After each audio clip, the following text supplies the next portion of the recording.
Hello दोस्तों, क्या हाल है। तारीख आज 5 जुलाई 2025, दिन शनिवार, हिंदी तिथि 10वीं। और आइए बात करते हैं आज के मुख्य समाचार में देश भर की तमाम बड़ी खबरों पर नजर डालते हैं। देखिए पहली खबर, दुनिया का सलाम, पीएम मोदी कूटनीति के चैंपियन बन गए। अब तक प्रधानमंत्री नरेंद्र मोदी को दुनिया के 25 देशों से खास सम्मान मिल चुका है। देखिए गाना के बाद अब पीएम मोदी को त्रिनिदाद एंड टोबैगो का भी सर्वोच्च सम्मान दिया गया और ये अवार्ड पाने वाले पहले विदेशी शख्स बन चुके हैं प्रधानमंत्री नरेंद्र मोदी। अब तक दुनिया भर के 25 देश हमारे देश के प्रधानमंत्री को अपना सबसे बड़ा सम्मान दे चुके हैं। तो ये कहीं न कहीं पीएम मोदी को विदेश नीति का कूटनीतिक चैंपियन बनाती है। पहली बार किसी विदेशी नेता को ये त्रिनिदाद एंड टोबैगो में ये सम्मान मिला। इस सर्वोच्च नागरिक सम्मान को पाने के बाद पीएम मोदी ने कहा कि ये हमारे विशेष संबंधों की गहराई है। अपनी गाना की यात्रा के बाद पीएम मोदी अब त्रिनिदाद और टोबैगो के दौरे पर पहुंचे और यहाँ के राष्ट्रपति क्रिस्टिन कंगालू ने देश के सर्वोच्च पुरस्कार the order of the Republic of Trinidad and Tobago से नवाजा पीएम मोदी को। चलिए आगे बढ़ते हैं अपन खबरों में। देखिए आप, सरकारी कर्मचारियों के लिए बड़ी अच्छी खुशखबरी आ रही है। 23 लाख से भी ज्यादा सरकारी कर्मचारियों को सरकार ने बड़ा तोहफा दिया है। अब इस स्कीम में भी एनपीएस जैसी छूट मिलेगी। दरअसल केंद्र सरकार ने अपने केंद्रीय कर्मचारियों को यूपीएस यानी यूनिफाइड पेंशन स्कीम में नेशनल पेंशन स्कीम के तहत मिलने वाले लाभों को शामिल करने का ऐलान किया है। वित्त मंत्रालय ने कहा कि अब यूपीएस चुनने वाले कर्मचारियों को भी वो सभी टैक्स बेनिफिट मिलेंगे जो कि एनपीएस के तहत उपलब्ध है। तो सरकार के इस फैसले से सरकारी कर्मचारियों को टैक्स छूट वगैरह में बड़ा फायदा मिलेगा। सरकारी कर्मचारियों को अपनी रिटायरमेंट स्कीम की योजना बनाने में मदद मिलेगी। आखिरकार देश के लाखों सरकारी कर्मचारियों को ये बड़ी खुशखबरी दी है केंद्र सरकार ने। अब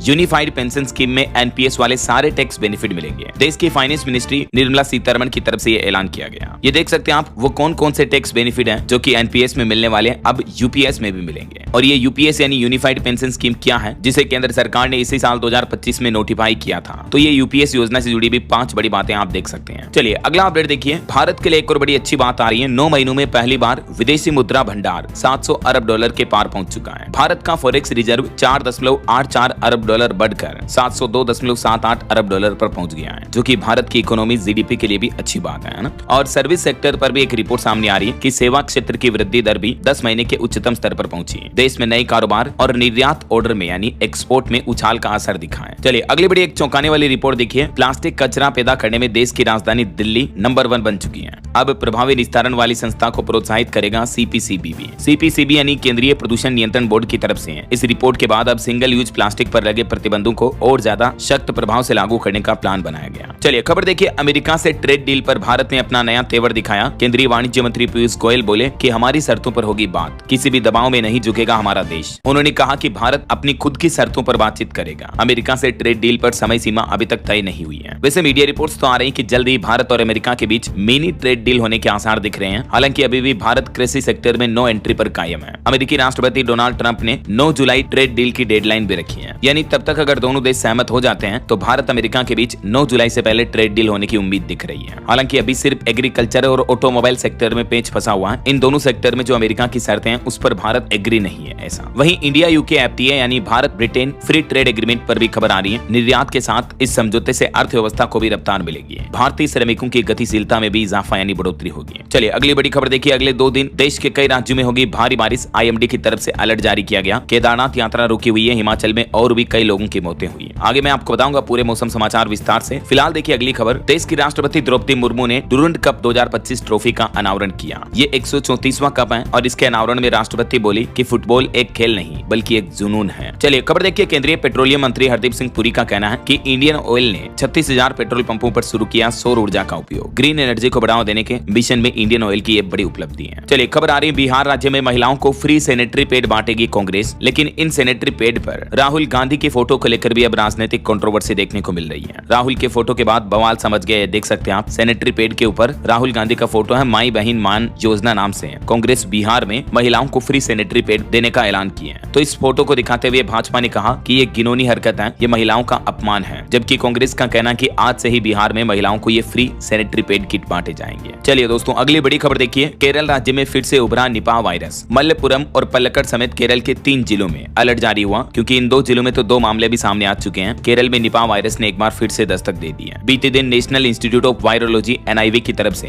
एक 38 वर्षीय महिला में निपाह की पुष्टि की गई और मल्लपुरम की 18 वर्षीय लड़की की मृत्यु के बाद अभी उसके सैंपल की रिपोर्ट का इंतजार है। चलिए अगली बड़ी खबर देखिए। देश के सर्वोच्च न्यायालय सुप्रीम कोर्ट ने कहा कि न्याय में भगवान देखिए, न्यायाधीश में नहीं। एक मंदिर मामले की सुनवाई के दौरान एक वकील ने कहा था कि हमें अपने जजों में भगवान दिखता है। ये देख सकते हैं आप, सुप्रीम कोर्ट के वकील ने क्या कहा था। तो इसी मामले पर सुप्रीम कोर्ट ने ये बयान दिया। और वहीं खबर देखिए दोस्तों, गुजरात अहमदाबाद प्लेन हादसे पर अब आरोप लगाए जा रहे हैं एयरलाइन कंपनी मुआवजा देने से बच रही है। वकील बोले कि एयर इंडिया पीड़ित परिजनों से वित्तीय जानकारी मांग रही है, 1050 करोड़ बचाना चाहती है। और खबर देखिए, हमारे देश के डिप्टी आर्मी चीफ बोले कि ऑपरेशन सिंदूर में 3 दुश्मनों से लड़े। पाकिस्तान को चीन ने हथियार और लाइव डेटा दिया था, तो वहीं तुर्की ने ड्रोन भी मुहैया कराए। तो ऑपरेशन सिंदूर में भारत की लड़ाई सिर्फ पाकिस्तान से नहीं थी, बल्कि चीन और तुर्की से भी थी। इनडायरेक्टली लड़ाई उनसे भी हुई थी, क्योंकि दोस्तों ऑपरेशन सिंदूर के बाद अब ये चौंकाने वाली रिपोर्ट सामने आ रही है कि पाकिस्तान को भारत की तैयारियों का लाइव डेटा लीक कर रहा था चाइना। उस वक्त पाकिस्तान को ऐसे सपोर्ट कर रहा था। देखिए जरा, चलिए खबर देखिए, दलाई लामा के मुद्दे पर भारत बोला कि हम धार्मिक मामले पर बात नहीं करते हैं। केंद्रीय मंत्री किरेन रिजिजू ने कहा था कि दलाई लामा चुने उत्तराधिकारी, तो चीन ने जवाब दिया कि हमारे मामलों में संभल कर बोले। तो अब भारतीय विदेश मंत्रालय ने भी कहा कि भारत सरकार आस्था और धार्मिक प्रथाओं से जुड़े मामलों पर न तो कोई रुख अपनाती है और न ही कोई बोलती है। और कोलकाता गैंगरेप मामले पर खबर आ रही है कि पुलिस आरोपियों को लॉ कॉलेज ले गई, 4 घंटे तक सीन रिक्रिएट किया और अब अफसर बोले कि इस कॉलेज को खोला जाए, गार्ड रूम और यूनियन रूम को बंद रखें। इस मामले की जांच के लिए आरोपियों के साथ मिलकर कॉलेज में ये फिर से सीन रिक्रिएट किया कोलकाता पुलिस ने। चलिए, अमरनाथ यात्रा पर रिपोर्ट आ रही कि पहले ही दिन 12,348 श्रद्धालुओं ने दर्शन किए। अब 6,400 यात्रियों का तीसरा जत्था भी रवाना हुआ। अब तक 3.5 लाख से भी ज्यादा रजिस्ट्रेशन हो चुके हैं अमरनाथ यात्रा में, और एक व्यक्ति की मौत भी हो गई। अचानक बेहोश होने के बाद हॉस्पिटल भर्ती कराया गया एक भक्त को, लेकिन इलाज के दौरान उसकी मौत हो गई। वहीं अमरनाथ यात्रा पर एक खुलासा सामने आ रहा फर्जी पास का। बालटाल में पकड़े गए लुधियाना के 8 श्रद्धालु भी स्कैनिंग के दौरान पकड़े गए ये फर्जी पास बना करके यात्रा पर जा रहे थे।